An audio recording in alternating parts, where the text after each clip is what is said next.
अब हम जरा एक चीज बताएं आपको कि अक्सर लोग ये बात करते हैं क्या सस्ता क्या महंगा होगा। अक्सर ये कहा जाता है, दावे ठोके जाते, देखिए इतनी सारी चीजें तो सस्ती कर दी। अब आप जरा एक चीज पर ध्यान दें, रेल बजट अभी अभी क्या है। अब आप सोचें कि ये कहा गया कि आपके लिए हम चलाएंगे बुलेट ट्रेन, बड़ी अच्छी बात है, लेकिन आपका किराया बढ़ा दिया गया, ये बुरी बात है। Mobile, laptop, TV, radio, transistor, गाड़ी, ये सब सस्ती हो गई, बड़ी अच्छी बात है। लेकिन जरा ये बताइए, अगर आपकी सब्जी खरीदने की क्षमता कम हो गई और सब्जी महंगी हो गई तो आप क्या करेंगे? चीनी महंगी हो गई, जो कि हो भी गई, तो आप क्या करेंगे? सस्ते और महंगे के इस खेल में अक्सर आंखों में ऐसा लगता है कि कोई धूल झोंक देता है। मोदी सरकार के पहले बजट में टैक्स और होम लोन में लोगों को बड़ी छूट की उम्मीद काफी है यहां पर, लेकिन साथ ही कौन कौन सी दूसरी चीजें सस्ती होंगी इस पर भी हर किसी की नजर है। माना यह जा रहा है कि मोबाइल, लैपटॉप सहित इलेक्ट्रॉनिक सामान जो है, इलेक्ट्रॉनिक गुड्स जो हैं, उनकी कीमतें सस्ती हो सकती हैं। बजट के बाद ये दाम गिर सकते हैं और तो और मकान भी सस्ते हो सकते हैं।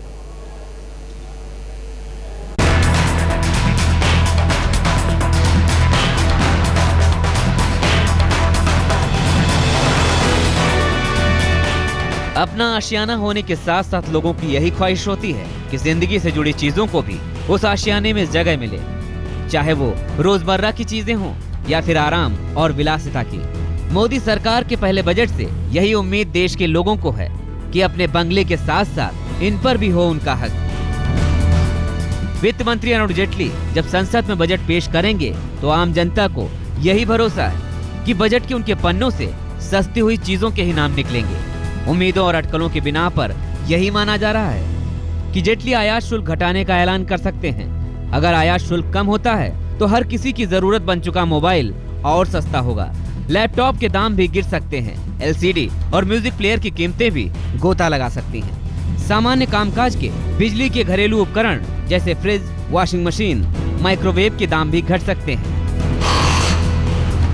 गाड़ियों और उपभोक्ता सामानों की एक्साइज ड्यूटी यानी उत्पाद शुल्क में दिसंबर तक कमी रखने के लिए सरकार के फैसले से छोटी कार, बड़ी कार, मोटरसाइकिल की कीमत 2014 तक नहीं बढ़ेगी। इसके अलावा बजट में इलेक्ट्रिक और हाइब्रिड गाड़ियां भी सस्ती हो सकती हैं। पेट्रोल डीजल पर निर्भरता कम करने के लिए बिजली से चार्ज होने वाली गाड़ियों को टैक्स में छूट मिल सकती है।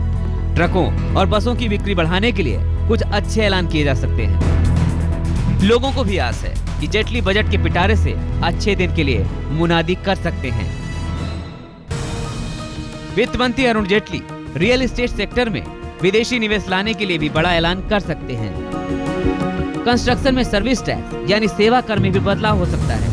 रियल एस्टेट इन्वेस्टमेंट ट्रस्ट के जरिए छोटे निवेशकों को भी रियल एस्टेट सेक्टर में निवेश के लिए प्रोत्साहित किया जा सकता है। इससे मकानों की कीमत में कमी आने की उम्मीद की जा सकती है।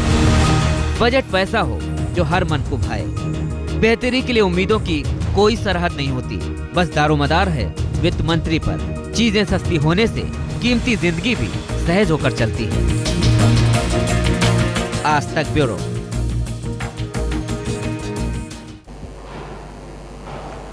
एक ऑर्गेनाइजेशन है जिसका नाम है नेशनल सैंपल सर्वे ऑर्गेनाइजेशन। इसने एक सर्वे कराया और पता लगा कि हम, चाहे वो रूरल इंडिया हो या अर्बन इंडिया हो, यानी कि दोनों ही भारत में, रूरल और अर्बन में, अपने बजट का करीब 4% जो पैसा है सिर्फ मोबाइल फोन पे खर्चा कर देते हैं। जरा सोचें, यानी कि हमारी अपनी प्राथमिकताएं भी शायद अभी तक साफ नहीं है। परेशानी उन लोगों की भी हो रही है ज्यादा जो कि अपने घर की ईएमआई चुका रहे हैं। इन्हें भी मोदी सरकार से उम्मीद है कि होम लोन के ब्याज पर इनकम टैक्स छूट बढ़ाई जाए। होम लोन के ब्याज पर फिलहाल 1.5 लाख रुपए तक की छूट मिल रही है।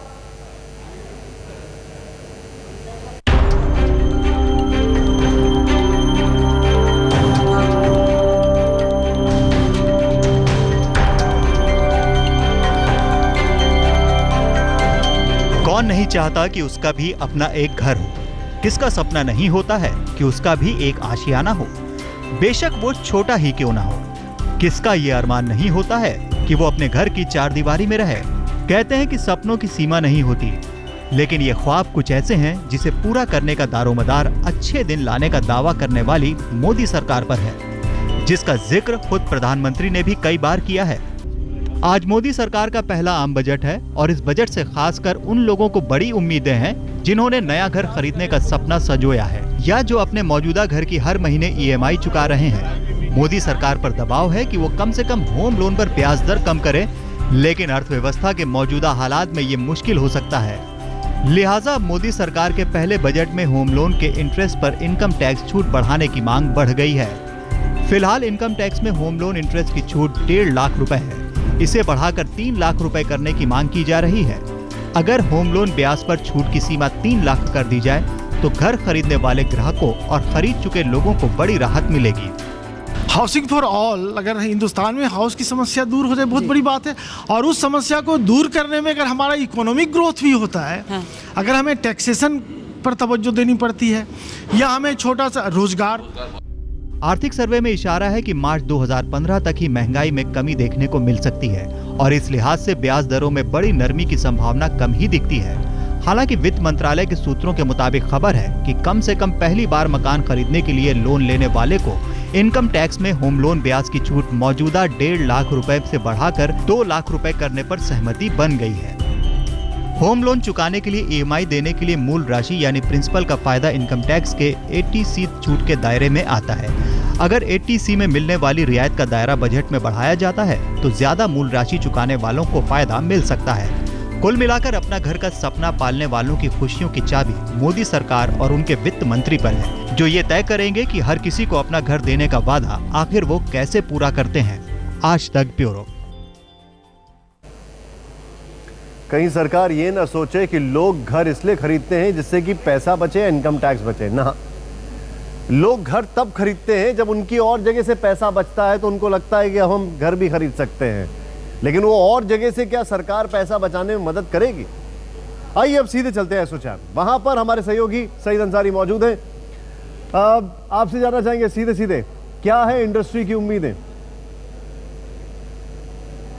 बिल्कुल निशांत, इंडस्ट्री की उम्मीदें बहुत ज्यादा हैं। एसोचैम में इस वक्त हैं हम और DS रावत साहब, सेक्रेटरी जनरल एसोचैम के। वो ये संस्था है 4.5 लाख से ज्यादा इंडस्ट्रीज जिसकी सदस्य हैं।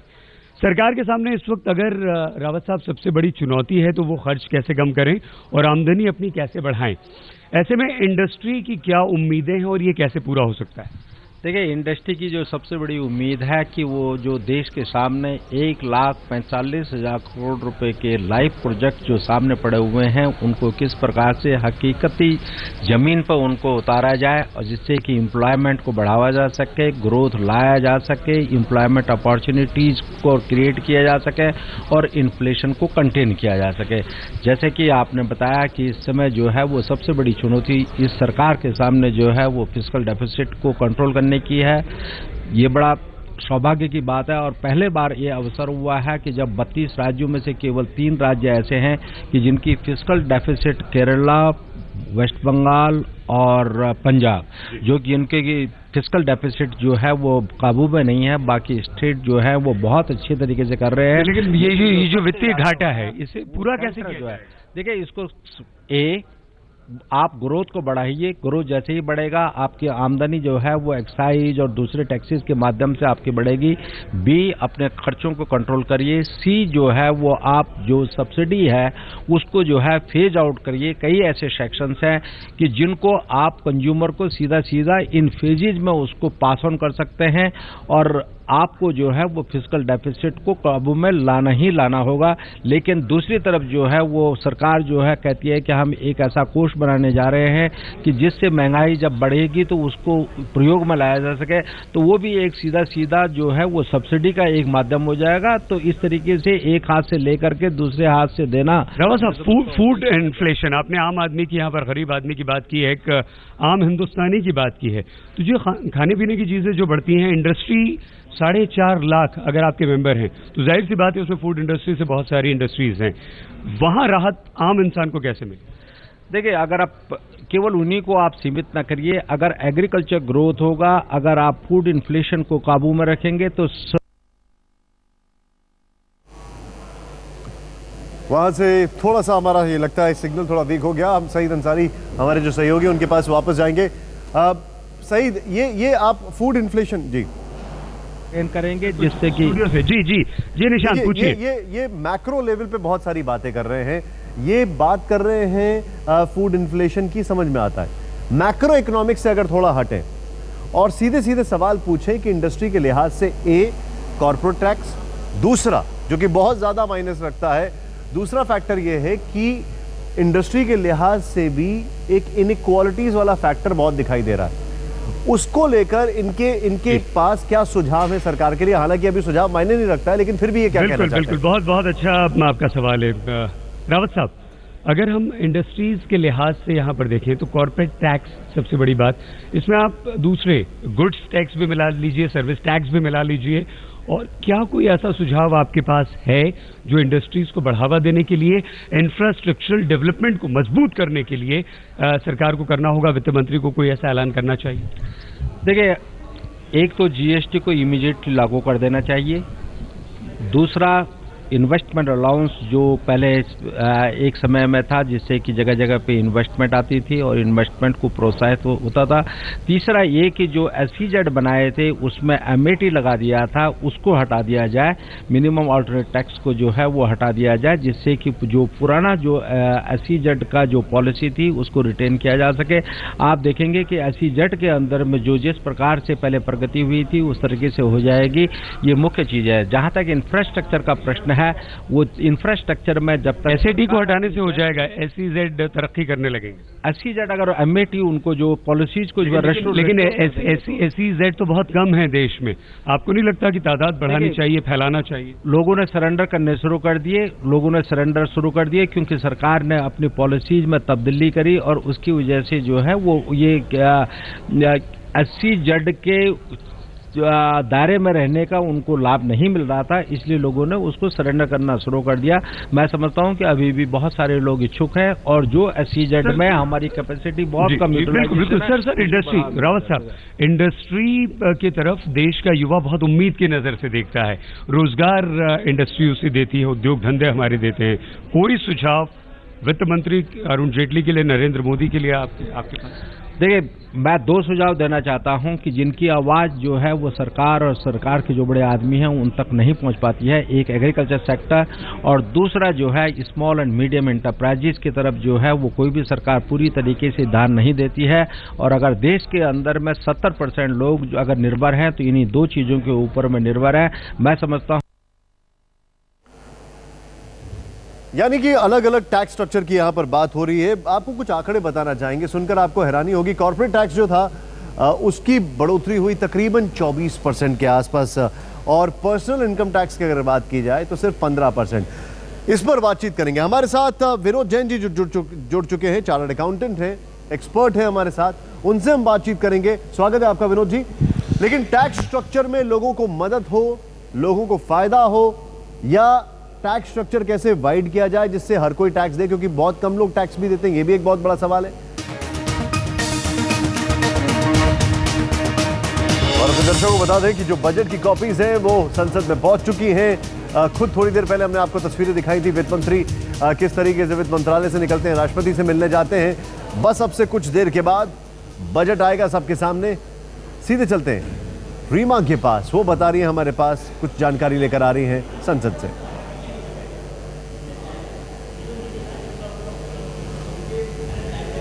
नरेंद्र मोदी सरकार का पहला आम बजट, लोगों की निगाहें इसी पर लगी है कि आखिर आम आदमी के लिए मोदी के और वित्त मंत्री अरुण जेटली के पिटारे में क्या होगा। इस वक्त संसद में बजट पेपर्स आ गए हैं। ये वही बजट पेपर्स है जो इतनी कड़े सुरक्षा इंतजाम के बीच ना सिर्फ संसद में पहुंचे हैं, बल्कि हम आपको बताएं कि जब से इनकी छपाई शुरू होती है तभी से सुरक्षा के कड़े बंदोबस्त शुरू हो जाते हैं। एक हलवा सेरेमनी होती है नॉर्थ ब्लॉक वित्त मंत्रालय में, और उसके बाद से लेकर 2 हफ्ते जब तक कि ये तमाम बजट पेपर तैयार होते हैं, छपाई होती है इनकी, किसी भी स्टाफ को और जो भी इस प्रोसेस से जुड़े हुए लोग हैं उन्हें बाहर जाने की इजाजत नहीं होती। 2 हफ्ते तक वो एक तरीके से हम कहें कि नाकेबंदी के बीच में रहते हैं।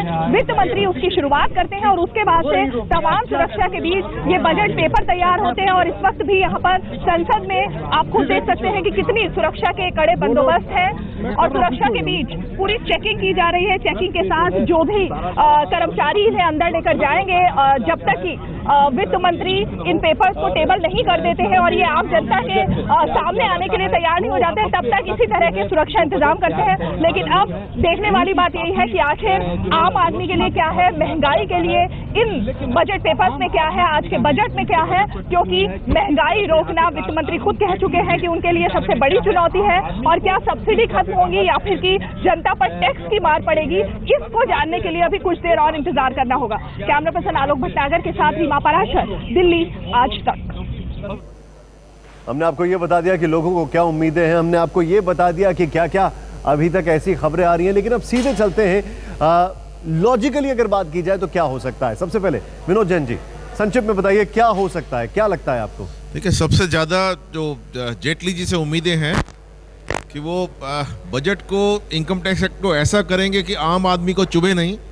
और सबसे ज़्यादा ज़रूरी ये है कि जो आज जो टैक्स टेररिज्म की बात हो रही है कि हाई पिच असेसमेंट है, रेट्रोस्पेक्टिव अमेंडमेंट है, या पीछे से बदल देते हैं जैसे आप कानून को, तो सबको ऐसा लगता है कि इस देश में काम करें या नहीं करें, वो डर लगता है। उस डर को ख़त्म करना सबसे बड़ा जेटली जी के हाथ में, हमें लगता है उसमें ज़रूर कुछ काम होगा। प्रांजल, मुझे लगता है निशांत कि आम आदमी पर कर का कर्जा और जो बोझ है वो नहीं बढ़ाया जाएगा, लेकिन टैक्स की जो चोरी की जा रही है उस पर लगाम कसी जाएगी, क्योंकि अगर वो चोरी कम हो जाए, उससे जो पैसा आएगा सरकार को, उससे बाकी लोगों पर जो बोझ है वो कम हो सकता है।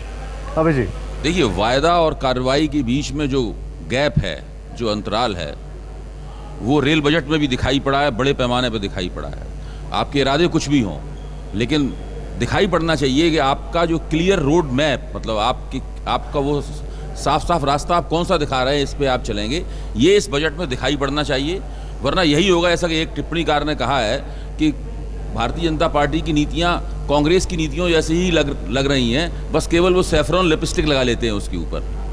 ऐसा नहीं होना चाहिए। स्वामी की बात कर रहे हैं, आज बड़ा शानदार आर्टिकल, बड़ा शानदार आर्टिकल लिखा है। सर, आप सभी से एक सवाल पूछूंगा, और एक चीज जो सामने आ रही है वो ये है कि ये पॉपुलिस्ट मेजर्स नहीं अपना रहे हैं, लेकिन जो वादे किए हैं कुछ तो निभाने पड़ेंगे। यहाँ पर तो वो भी नहीं दिखाई दे रहे हैं। देखिए, वायदा जो इकोनॉमिक सर्वे में बड़ा कठिन संकेत आया, लगता है दिक्कत होने वाली है। देखिए, हमें तो ऐसा लगता है कि इकोनॉमिक सर्वे ने सही डायरेक्शन में संकेत दिया है। जहाँ तक देखिए, अगर उन्होंने कहा पूरे देश में फूड का एक बाजार होगा, और इसका मतलब फूड की काला बाजारी, चोर बाजारी रुकेगी, तो डेफिनेटली जो महंगाई है उसमें जो गलती से जमाखोरों की वजह से महंगाई, उस पर डेफिनेटली लगाम लगने वाली है। हाँ, इसमें सख्त कार्रवाई की बहुत जरूरत होगी कि भाई आप अपना माल मार्केट में ले जाकर ना बेचें, जहाँ मर्जी हो वहाँ बेचें, तो जमाखोरी पे डेफिनेटली इस पर रुकाव होगा। तो हमें लगता है कि इकोनॉमिक सर्वे में जो भी बातें सामने आई हैं, डेफिनेटली ये पिछले 10 साल में जो काम हुआ उसको इंगित करती है। आगे आने वाले समाज को क्या इंगित करती है, वो सामने देखने वाली बात। प्रांजल, इकोनॉमिक सर्वे के आधार पर आपको लगता है कि कुछ कड़े फैसले आने वाले? कड़े फैसले ज़रूरी हैं, उसका कोई विकल्प नहीं है आज की तारीख में निशान। पिछले 6-7 सालों में इतना मरीज हो गई है अर्थव्यवस्था कि उस मरीजी हालत से बाहर निकालने के लिए 2-3 साल लग जाएंगे। जो मरीज़ को आप बिस्तर से उठाते हैं, हॉस्पिटल से निकालते हैं, तो तुरंत तो भागने नहीं लगता है, इसलिए 1-2 साल लगेंगे। पिछली बार एनडीए की जब सरकार थी, उन्होंने 5 साल में जो कदम उठाए थे उससे बहुत हालात बेहतर हुए थे, जिसका फ़ायदा यूपीए 1 को हुआ था।